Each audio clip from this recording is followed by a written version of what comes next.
상황의 심각성을 깨닫고 대처하는 것도 지혜입니다. 상황의 심각성을 아는 것이 중요할진데 상황을 판단하는 지혜가 없어서 오히려 더 큰 일을, 더 큰 화근을 만들 수 있음을 우리가 알게 하여 주옵소서. 징조가 보일 때는 그 징조에 부합하게 움직일 수 있어야 됩니다. 그때 누군가에게 핑계대고 빠져나갈 생각을 하는 것이 아니라 나 스스로가 판단했을 때 내가 감당해야 될 일이라면 그 일을 내가 감당하는 우리가 되게 하여 주옵소서. 상황의 심각성과 상황을 온전히 판단할 수 있는 것이 건강한 지혜인 줄 믿습니다. 우리에게 그 지혜를 허락하여 주시옵소서. 감사합니다. 감사합니다. 고마우신 예수님 이름으로 기도드렸습니다. 아멘. 오늘은 요한복음 19장 말씀 같이 보는 날인데요. 요한복음 19장 1절에서 16절까지 조금 긴 본문이긴 하지만 같이 읽어보도록 합니다. 19장 1절에서 16절 같이 한 목소리로 천천히 읽도록 하겠습니다. 이에 빌라도가 예수를 데려다가 채찍질하더라. 군인들이 가시나무로 관을 엮어 그의 머리에 씌우고 자색옷을 입히고 앞에 가서 이르되 유대인의 왕이여 평안할지어다 하며 손으로 때리더라. 빌라도가 다시 밖에 나가 말하되 보라, 이 사람을 데리고 너희에게 나오나니 이는 내가 그에게서 아무 죄도 찾지 못한 것을 너희로 알게 하려 함이로라 하더라. 이에 예수께서 가시관을 쓰고 자색옷을 입고 나오시니 빌라도가 그들에게 말하되 보라, 이 사람이로다 하매 대제사장들과 아랫사람들이 예수를 보고 소리질러 이르되 십자가에 못 박으소서, 십자가에 못 박으소서 하는지라. 빌라도가 이르되 너희가 친히 데려다가 십자가에 못 박으라. 나는 그에게서 죄를 찾지 못하였노라. 유대인들이 대답하되 우리에게 법이 있으니 그 법대로 하면 그가 당연히 죽을 것은 그가 자기를 하나님의 아들이라 함이니이다. 빌라도가 이 말을 듣고 더욱 두려워하여 다시 관정으로 들어가서 예수께 말하되 너는 어디로부터냐 하되 예수께서 대답하여 주지 아니하시는지라. 빌라도가 이르되 내게 말하지 아니하느냐? 내가 너를 놓을 권한도 있고 십자가에 못 박을 권한도 있는 줄 알지 못하느냐? 예수께서 대답하시되 위에서 주지 아니하셨더라면 나를 해할 권한이 없었으리니 그러므로 나를 내게 넘겨준 자의 죄는 더 크다 하시니라. 이러므로 빌라도가 예수를 놓으려고 힘썼으나 유대인들이 소리질러 이르되 이 사람을 놓으면 가이사의 충신이 아니니이다. 물론 자기를 왕이라 하는 자는 가이사를 반역하는 것이니이다. 빌라도가 이 말을 듣고 예수를 끌고 나가서 돌을 깐 뜰에 있는 재판석에 앉아 있더라. 이날은 유대인의 준비일이요 때는 제6시라. 빌라도가 유대인들에게 이르되 보라, 너희 왕이로다. 그들이 소리지르되 없이하소서, 없이하소서, 그를 십자가에 못 박게 하소서. 빌라도가 이르되 내가 너희 왕을 십자가에 못 박으랴? 대제사장들이 대답하되 가이사 외에는 우리에게 왕이 없나이다 하니 이에 예수를 십자가에 못 박도록 그들에게 넘겨주니라. 아멘. 상황에 대해서 요한처럼 이렇게 상세하게 잘 설명한 사람은 없는 것 같고요. 아마도 요한은 끝까지 이 모습을 바라보며 지금 쫓아가고 있지 않을까라는 추측을 해봅니다. 여기서 사라진 인물이 있다면 베드로가 지금 사라졌고요. 그리고 우리가 잘 아는 가룟 유다는 이미 사라지고 없네요. 그러면 이 시점에서 봤을 때 베드로는 이미 후회하고 집으로 돌아간 상태였을 거고 유다는 목을 메어 자살한 시점이 아닐까라고 추측을 해봅니다. 그런데 그때 기록자로서 요한은 그 모든 상황을 면밀하게 지켜보고 있었던 거죠. 근데 오늘 19장 1절에서 16절에서 주제가 되는 인물은 바로 빌라도라는 인물입니다.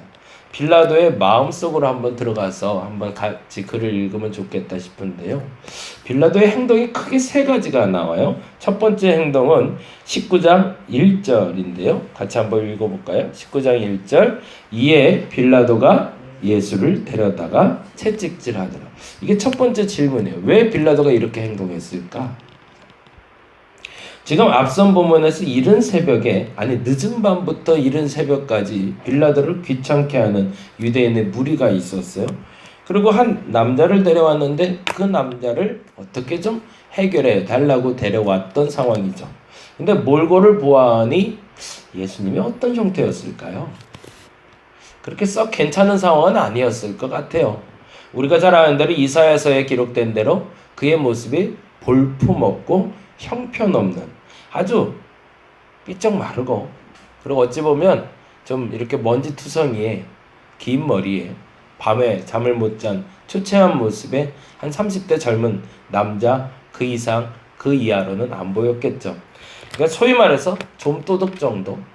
그러니 빌라도의 생각에 이들이 이렇게 새벽부터 이렇게 난리를 피긴 하지만 그냥 대강 어떻게든 저들의 마음을 좀 사서 정리해버리면 되겠다라고 생각하지 않았을까 싶어요.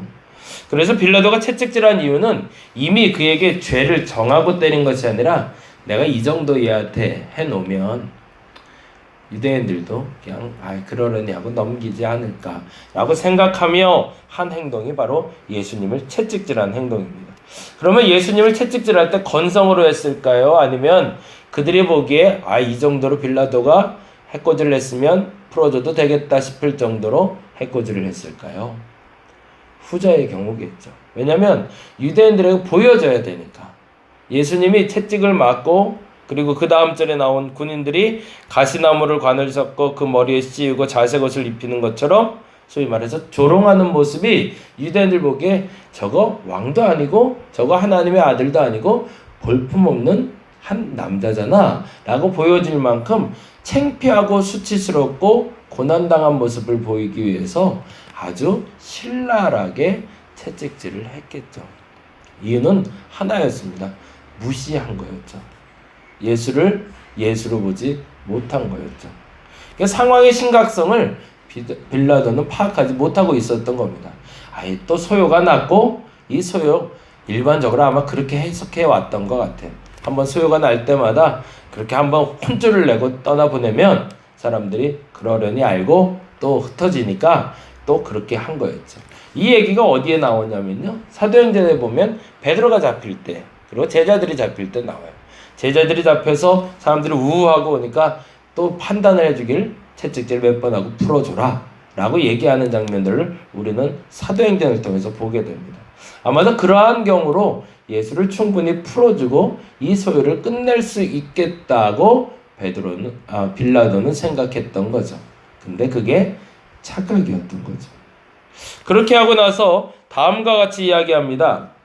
4절 볼까요? 4절 같이 한번 읽어봅니다. 4절 같이 읽겠습니다. 시작. 빌라도가 다시 밖에 나가 말하되 보라 이 사람을 데리고 너희에게 나오나니. 이때 그 장면이 어떻게 됐을까요? 병사들이 가시관을 쓰시고 홍포를 입은 예수님을 질질 끌고 나오겠죠. 소위 말해서 죄송해요. 예수님을 그렇게 표현하면 개 끌고 나오듯이 끌고 나왔겠죠. 그냥 질질질 끌고 나와서 이거 봐라. 이게 왕이냐? 이게 뭘 할 수 있겠냐? 라는 식으로 보여주려고 이 사람을 봐라 라고 얘기했겠죠. 그리고 나서 4절 다시 읽어봅니다.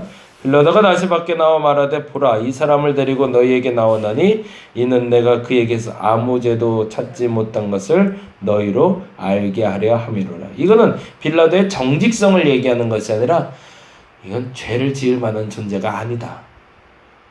소위 말해서 개만도 못한 존재다. 그런데 얘한테 뭐 선한 것이 있겠냐 라고 얘기하는 장면이었던 거죠.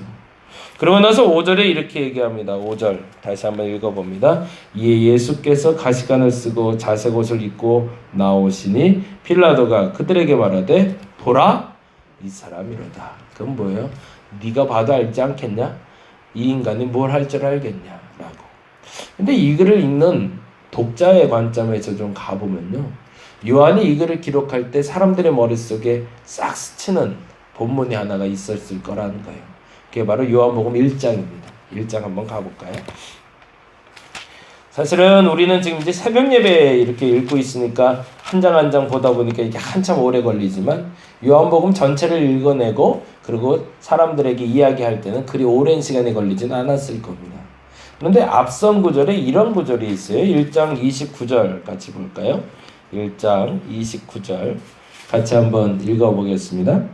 이튿날 요한이 예수께서 자기에게 나오심을 보고 이르되 뭐라고 되어 있죠? 보라 세상 죄를 지고 가는 하나님의 어린 양이로다. 이 글을 읽는 독자들 입장에선 이 말이 기억이 났겠죠. 빌라도의 이 말을 듣고 있을 때 그때 그 하나님의 어린 양이란 말이 이 말이었구나 라고. 그리고 또 하나 기억되는 단어가 36절이었습니다. 36절 어떻게 되어 있죠? 예수께서 건의심을 보고 말하되 보라 하나님의 어린 양이로다. 이 말을 듣고 이 요한복음을 읽고 있는 독자는 어떻게 생각했어야 될까요? 빌라도처럼 비아냥거리는 것이 아니라 37절의 말씀처럼 행동해야 된다고 결단을 하게 됐겠죠. 그 37절에 뭐라고 되어 있죠? 두 제자가 그의 말을 듣고 예수를 따르거늘. 예수님이 그렇게 십자가에 못 박힌 거였구나. 세례 요한이 고백했던 말이 그 말이었구나 라는 것을 지금 이 고백을 통해서 독자들은 알게 되었던 겁니다. 그리고 더 정확히 말하자면 빌라도는 이쯤 되니까 상태가 내 생각보다 심각하다는 걸 알게 됩니다. 그리고 나서 유대인들에게 묻는데 유대인들이 이렇게 얘기합니다. 7절에 보니까 이렇게 되어 있네요. 7절에 유대인들이 대답하되 우리에게도 법이 있는데 그 법대로 하면 그가 당연히 죽을 것은 그가 자기를 뭐라고 그랬대요?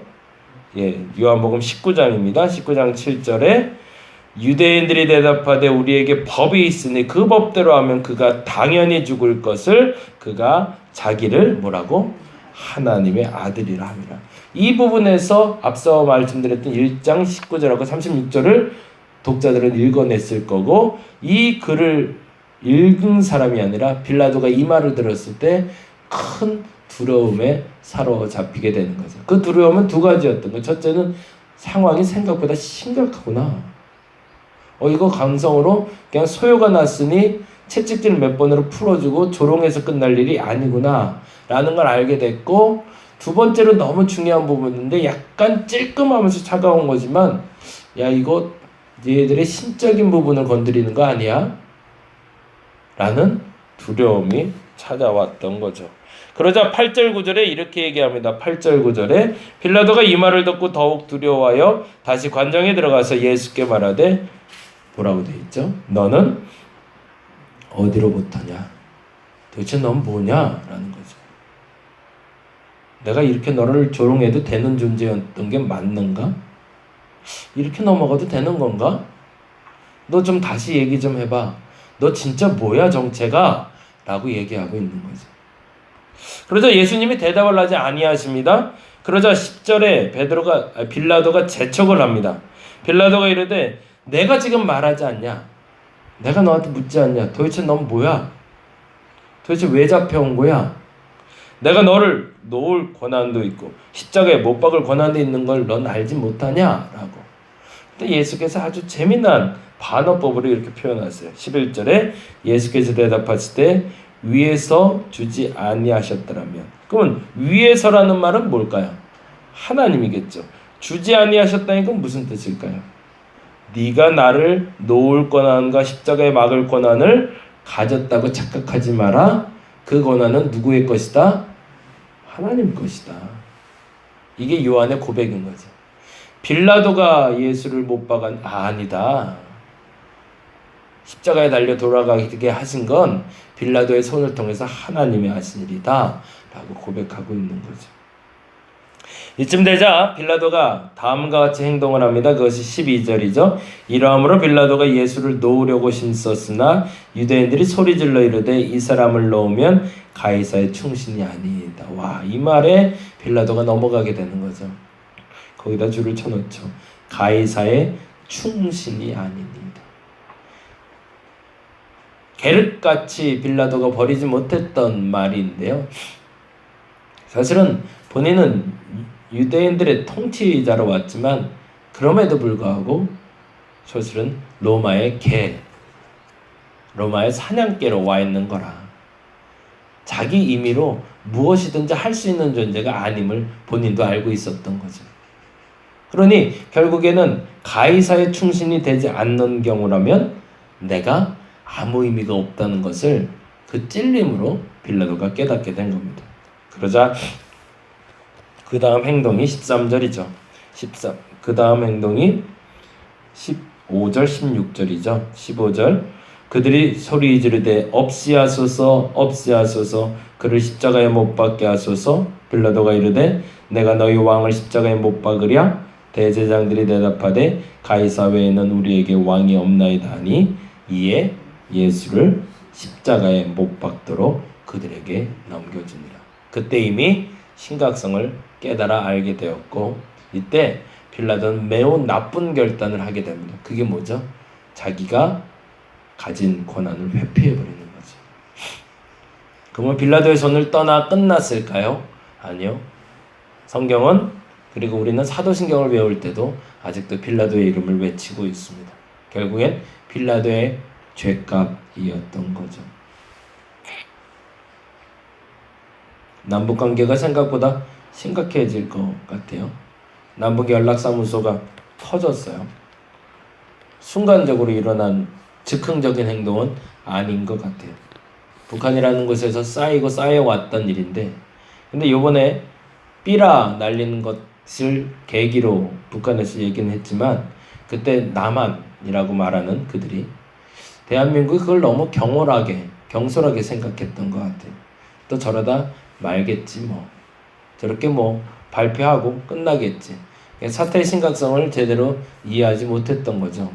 그러니까 북한 쪽에서는 어라 니들 그렇게 나와? 한번 봐 라고 얘기하며 건물을 한순간에 폭파시켜버렸어요. 그제야 사태의 심각성을 깨달은 정부나 또한 야당과 여당이 움직이기 시작합니다. 그런데 자꾸 빌라도하고 똑같은 행동을 해요. 남 탓을 하는 거죠. 야당은 야당대로, 여당은 여당대로. 야당은 여당의 잘못이라고 얘기하고 있고 여당은 미국 탓을 돌리고 있고. 근데 사실은 이 북한 문제를 해결할 수 있는 키는 남들에게 있는 것이 아니라 내게 있는 거죠. 교회도 마찬가지입니다. 코로나가 처음에 2월달에 시작했을 때 사람들이 사태의 심각성을 파악하지 못했어요. 또 사스처럼 메르스처럼 또 지나갈 거라고 생각했던 거죠. 그랬더니 이 전염병이 요놈들 봐라 라고 했던 것 같아요. 내가 그렇게 쉽게 끝날 것 같아? 근데 이제 와서 사람들이 사태의 심각성을 조금씩 알아가기 시작합니다. 그러고 나서 역시 동일하게 빌라도처럼 행동합니다. 자꾸 핑계대요. 누구 때문에? 교회 때문에, 당구장 때문에, 탁구장 때문에, 그리고 물류센터 때문에 라고. 그리고 정작 이 문제의 해결의 열쇠는 내게 있음을 알지 못하고 다른 방법을 통해서 핑계대고 빠져나가려고만 합니다. 각자에게 주어진 상황에 대한 상황의 심각성을 깨달을 수 있는 것이 건강한 지혜임을 오늘 고백할 수 있으면 좋겠습니다. 지금 내게 주어진 일에 이 상황이 얼마나 심각한 상황인지를 스스로 이해할 수 있다면 그것에 대한 대처 방안은 반드시 나올 겁니다.